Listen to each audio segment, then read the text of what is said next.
Hello, how are you doing? Today we're going to be talking about DAZ 3D, which is a 3D program that I got started in. I found it the easiest starting place. It's a big help that it's free, so you don't have to lay out any cash before you get started. I thought the same about Blender, but when you first open it, you get bombarded with a million different things to do, and it's hard to figure out what it is. Honestly, the first time I installed it, I had a look at all the options and uninstalled it again because I was like, fuck that.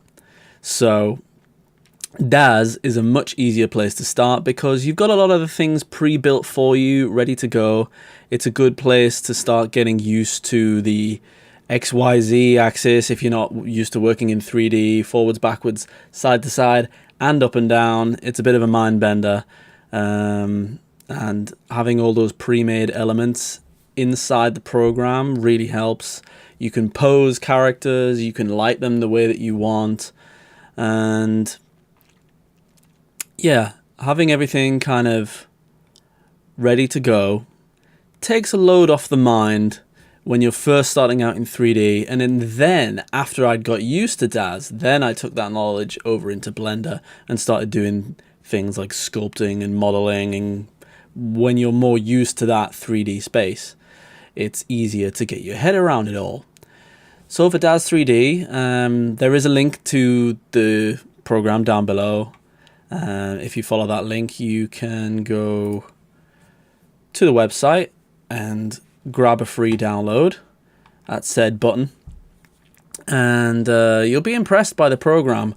I'm going to fire it up, get it going. But yeah, basically, how do they give away a program for free? As far as I can tell, it's like they have their DAZ Studio, which is like the program comes for free, and then there's they have like an online store where there's all kinds of characters and creatures and scenes and objects like furniture and all sorts of stuff that you can buy, poses like pose packs and anything you can think of, really. They have it in the store, so I guess they kind of make their money through that. They probably charge a percentage for the artists who make these.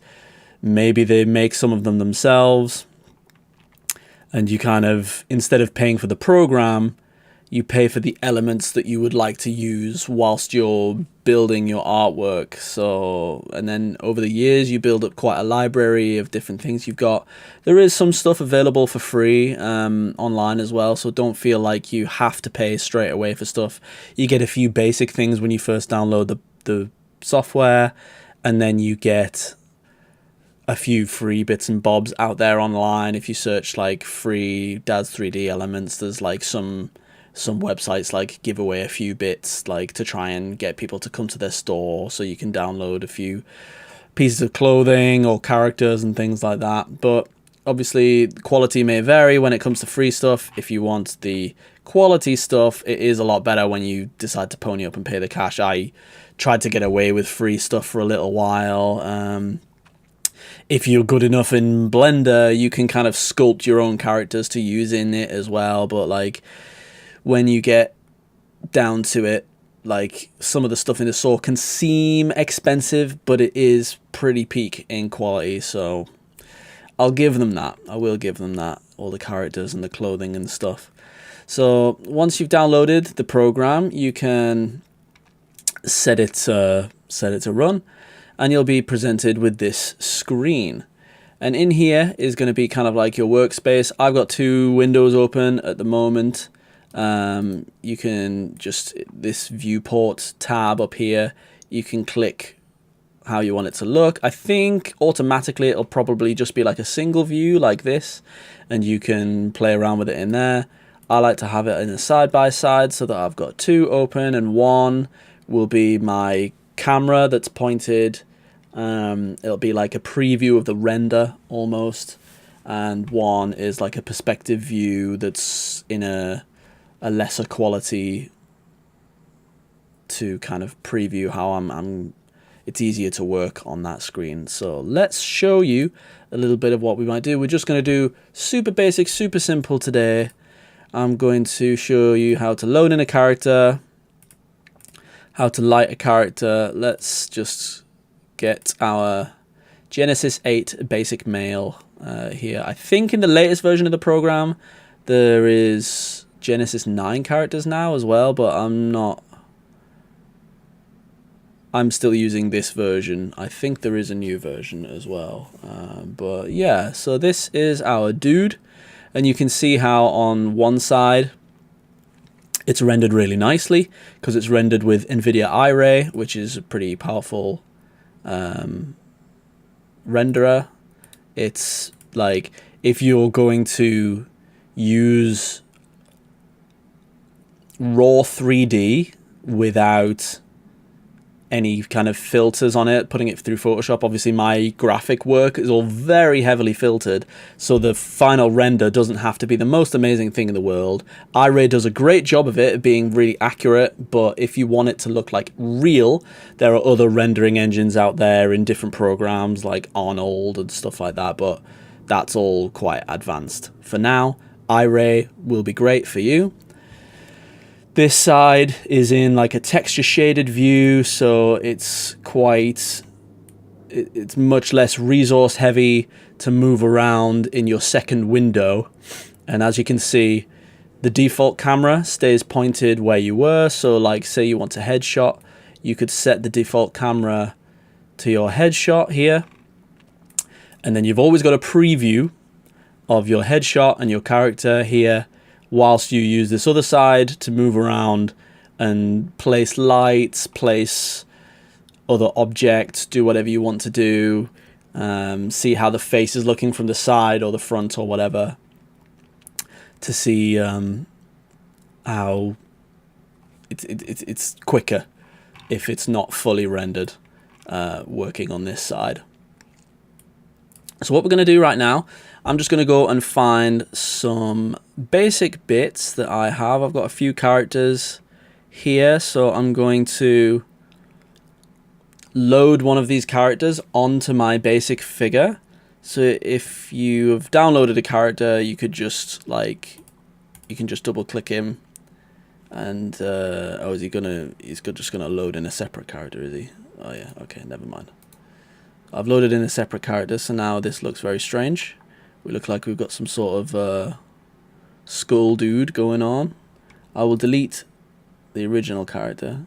I thought it was going to load that onto the character, but whatever. We've got our scary looking Gordon here.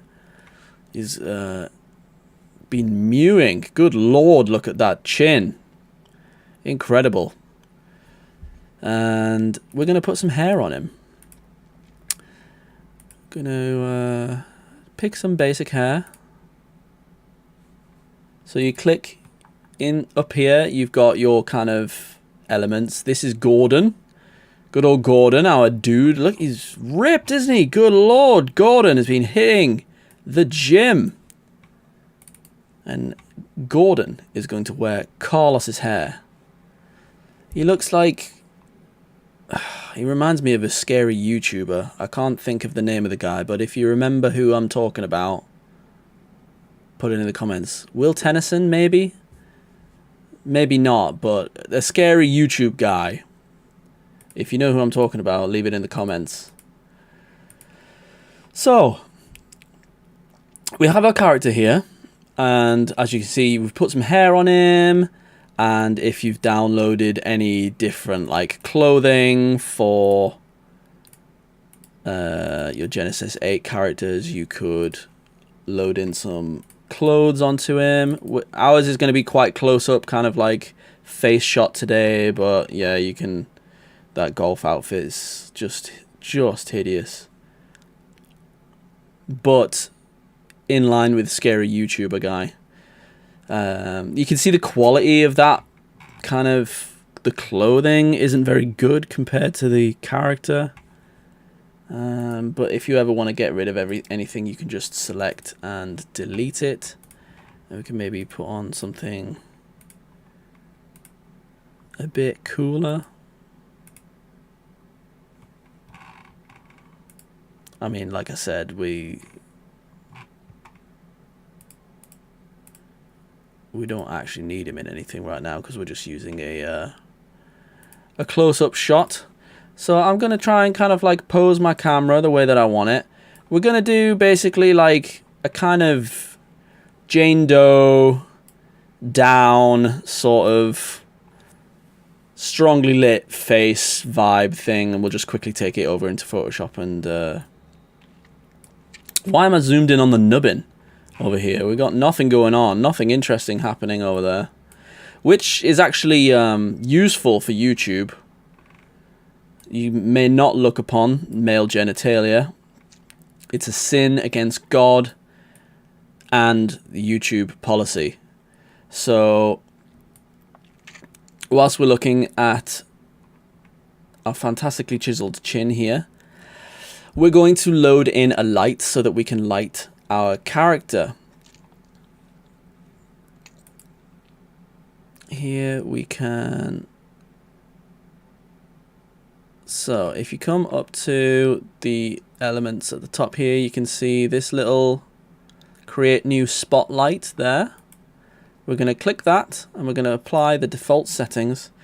And then you can see, instantly, instead of having the default lighting, we're going to get into some real lighting here. So, in our perspective view, on this side, we can start grabbing onto this light. So you can see it's kind of like a representation of like a little spotlight.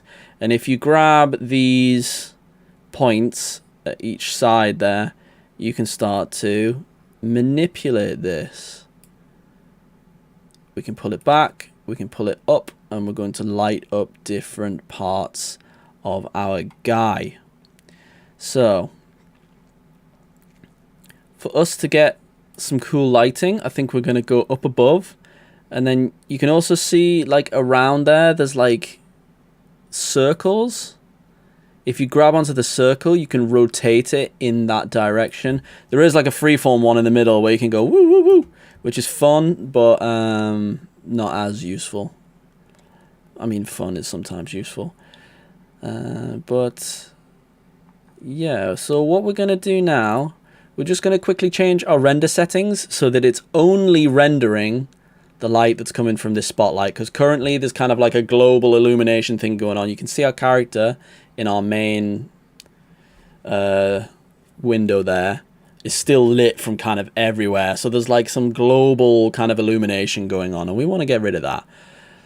On the tabs down the side here, click on your render settings, click all, and then we've got a whole big list of stuff to go through, and the one that we want to find is called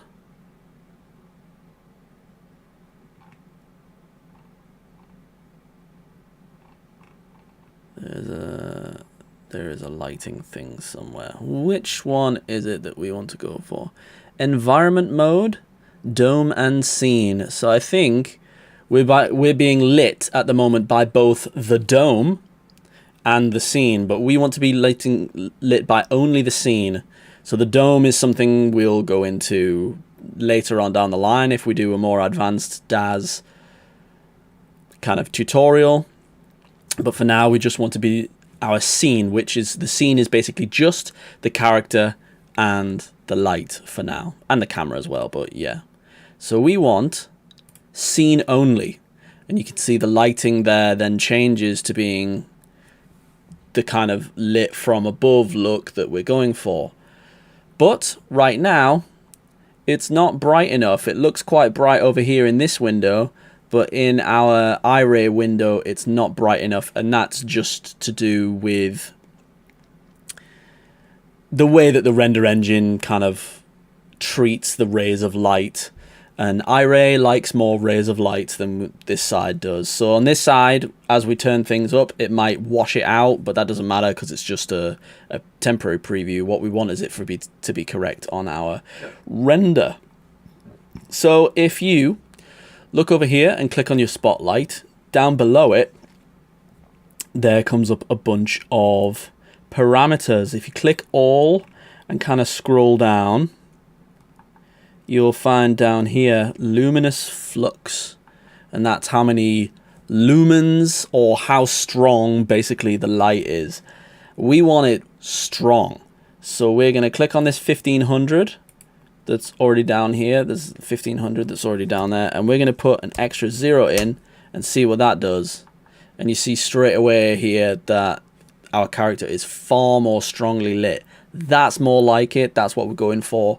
You can play around with it and pump it up, pull it down, see what works for you. But generally, to start with, if you just stick an extra 0 in there and go with 150,000 instead of 15,000, you're at about the right place. And you can also, you can pull this light away or bring it closer to make it stronger and smoother as well, depending on what you want. So I think I want the angle on this to be even more extreme. So I'm going to kind of like use this other window here to position my light really above the character. That's what I'm looking for, kind of destroying the eyes, having that empty eye socket look. I quite like that. I do quite like that. What do you think about the hair? I'm not sure about the hair. I might remove the hair. What do you think? Do we need a bald dude? Do we want a bald dude? No, let's keep the hair for now. Scary YouTube guys looking real scary. And yeah, I quite like that. I think I want to give this guy a bit of expression, not too much, but I don't want him to just have like a completely like blank face. Like, you know, if you want something you're doing in 3D like this with a pre-made character to look real, everywhere of it should be touched a little bit, even if you don't, unless you want it to look unnatural. If you want it to look natural, even if you want a very plain, like, kind of how I'm gonna do it,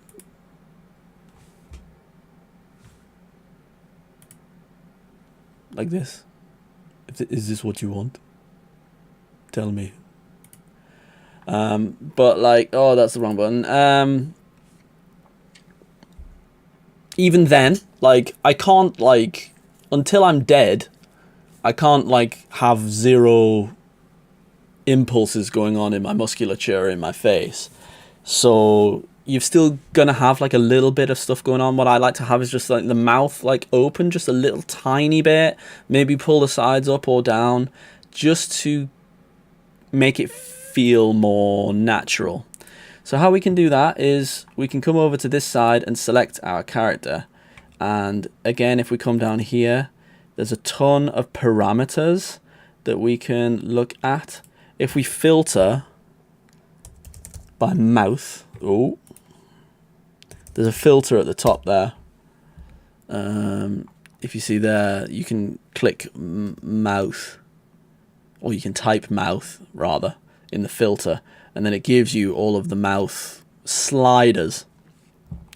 What we can do here is like if we kind of go with the mouth open a little bit, just that tiny bit, and then maybe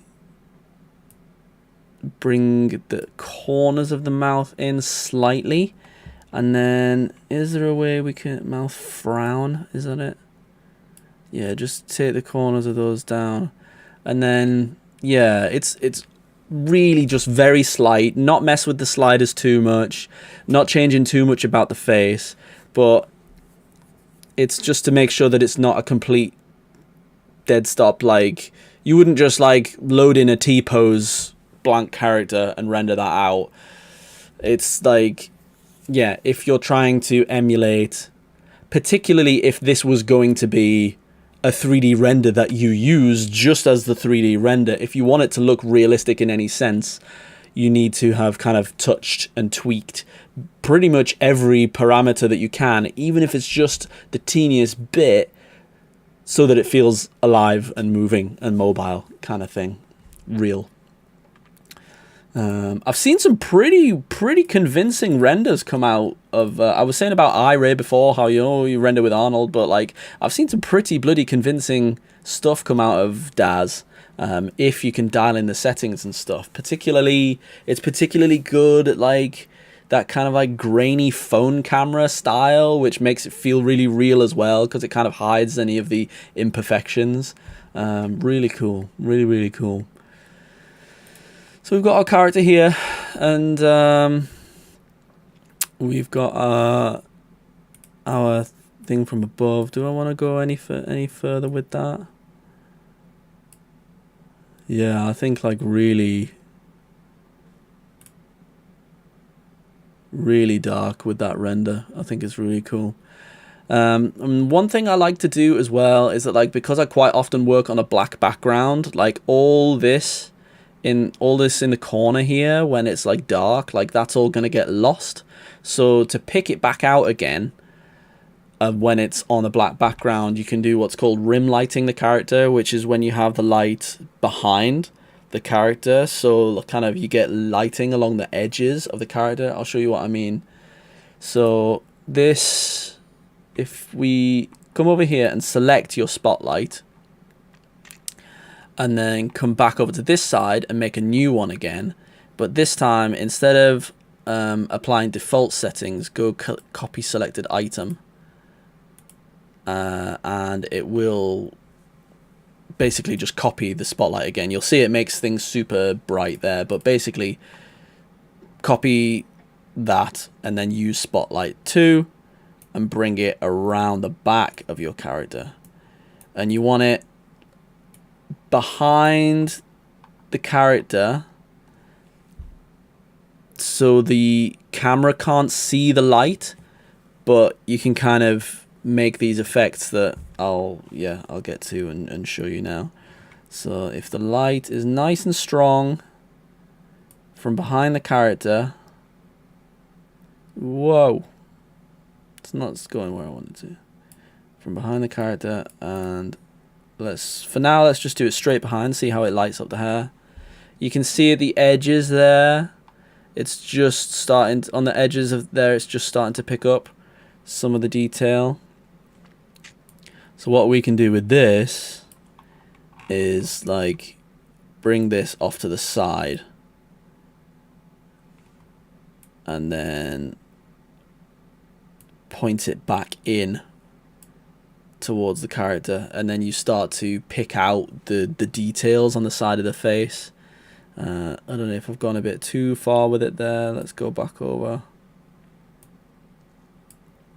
Yeah, that's more like it. I just want the very edge of the face to be kind of picked out, so that we're keeping those nice details in the character, and there'll be a bit more of an outline to it. Not a total outline, but there will be more shape there suggesting the outline of the character on the render, and when I go to texture, there'll be plenty more detail there.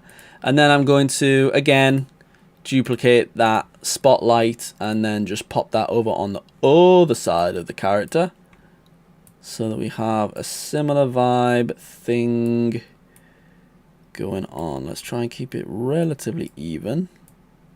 Oops.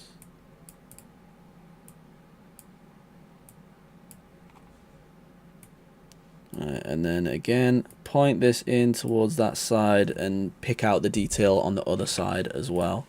So we've got the rim lighting on the character, which is going to frame him when we do the render and texture him out, and then we've got this down lighting quite strong there on the face to yeah, I like that. So we've got our guy looking the way we want to. We're going to save this off. Let's call him Dudykins.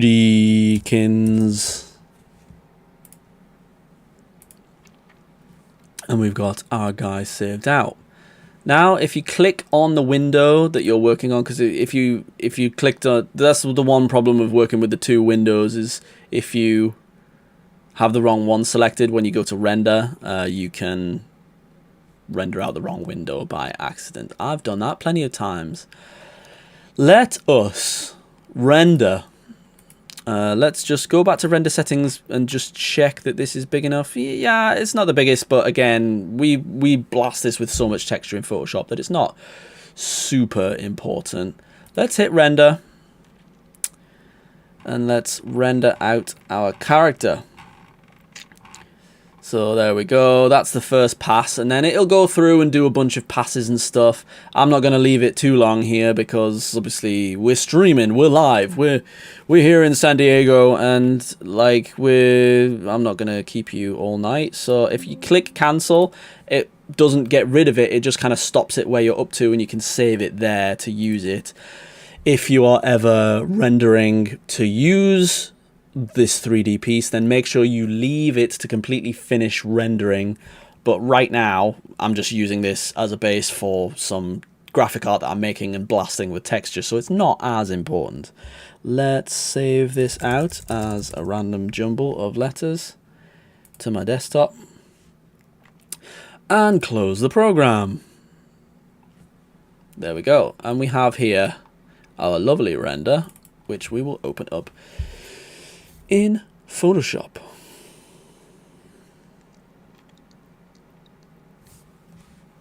And it's kind of, you can see there, it's kind of see-through still because we didn't let it finish rendering out.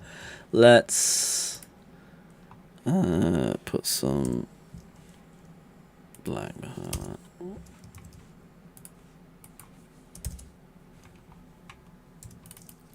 That's not great, but whatever. It's all good. We're gonna blast this dude with some texture now. So you might have seen me go through this before in some previous tutorials, but I'm just gonna do it again because it's fun and I like to make cool things. So what we're gonna do here in Photoshop is you're gonna take your guy and make him a smart object. Then you are going to threshold and make your threshold level like all the way up until you just got like the basic bits there that you just want completely in shadow. So whatever you want completely black, leave that completely black, and then the rest of this is all going to get filtered out. What I'm also going to do is, you can see this gets really granular with it being rendered out. So to get rid of this a little bit, I'm going to blur. I'm going to blur it just a touch. And on my smart objects here, I'm going to put the blur underneath there, and you can see it makes it not quite so granular, so it feels more like a real thing. You have to mask it in to make sure that you don't get like a blurry edge. You can see the edges there are starting to get a bit blurry, so I'm gonna... How can I get rid of that? If I just put some more black behind that, then yeah, that'll keep the edges nice and crisp there. And then because we're in a black background here, I might also mask out, I think, like the shoulders and stuff. I'm just gonna have the head. So with a hard brush,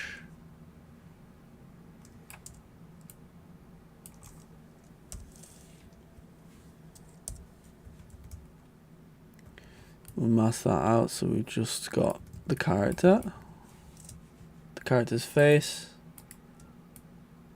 for that real Jane Doe sort of like down look. Almost got an Andrew WK vibe there with the bloody nose. So on this base layer, we want a super heavy texture, so we're gonna go and find one. That's I've gone into my music there. Stock textures, so that's a bunch of, I think they're the true grit ones that I have out there, but they're not quite as heavy as I like on the base. So I'm going to go into my own textures here. These are the ones from Texture 1, my first ever texture pack. And I'm going to take a gnarly dark texture and get it over the top of that there. It's going to get that texture over the top of everything, and then clip and mask it to your character there. Why is that all...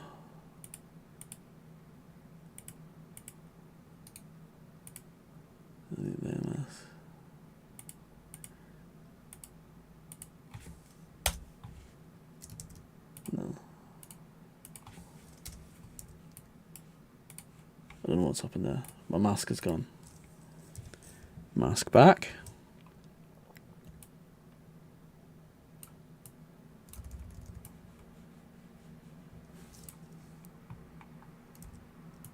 Right. And then, yeah, so you've got your base layer, texture multiplied over the top of it, and then duplicate up that layer again over the top of everything and set it to screen.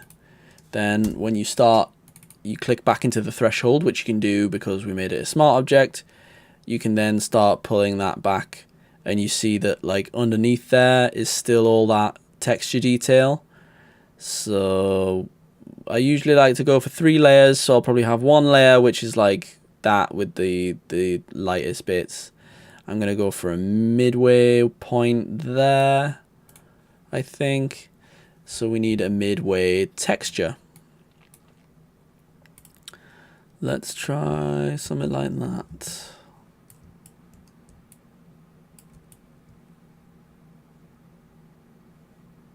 It's lit from the top there, so let's have that from the top. And then again, just clip and mask it onto your layer and multiply, and just kind of move it around until you feel like... Don't just like plonk your texture on there and that's that kind of thing. You can use it like... You see in the middle of the nose here, there's like that big spot of black. Like, don't just plonk it on and like leave a crack or a thing somewhere that doesn't kind of make sense. Like, make it make sense to the piece that you're putting it onto. And then our final one here, just gonna leave like the bridge of his nose and stuff all colored up there. And then you see we've got our creepy ass dude in the background, and you could do stuff like put some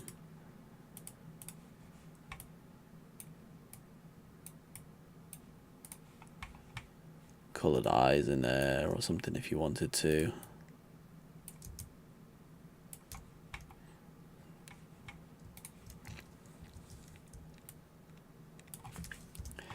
Do whatever you want.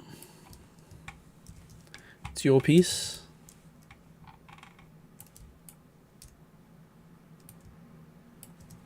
Do whatever makes you happy, whatever makes your soul sing.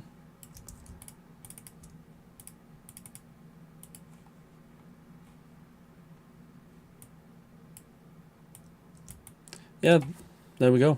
So that's how you render out your dude from Daz. And then you can go ahead and use him however you like. As I said, yeah, it's a really cool way to get used to manipulating things in a 3D space, particularly lighting, getting used to the way that lighting works, and the XYZ axis of stuff like was a real mind melter at first when you're used to just working in flat all the time. I always think the fastest way to learn a program is to equate it to one that you already know. So my base was always Photoshop, so I would just equate everything to Photoshop. So I was like, right, where are my layers? Where are my filters? Where am I this? And as soon as I opened a 3D program, you kind of can't. And I was like, oh, it's like... you know, learning a language, like people say that like French, Spanish, Italian, once you know one, like the rest of them start coming to you. Whereas if they're no use if you're trying to learn Japanese, it felt like that. It was just like a completely different ballpark. I was like, okay, I don't know what to do here when I opened Blender. So I went away from that for a while and then found Daz and had a great time with it. And then it was after I got used to Daz that I then started deciding that, like, you know what, I could really do with making my own custom elements here. And then because I already knew what I was doing in Daz, I was much more familiar with a 3D space, and then took that knowledge into Blender, and then was able to start doing the more complex stuff in Blender because I was already comfortable with a 3D workspace. It's obviously, it's not one for one. You still have to learn where this is, that is, and stuff, but it was a much more smooth learning curve. It felt like when I first opened Blender, it felt like it was a brick wall.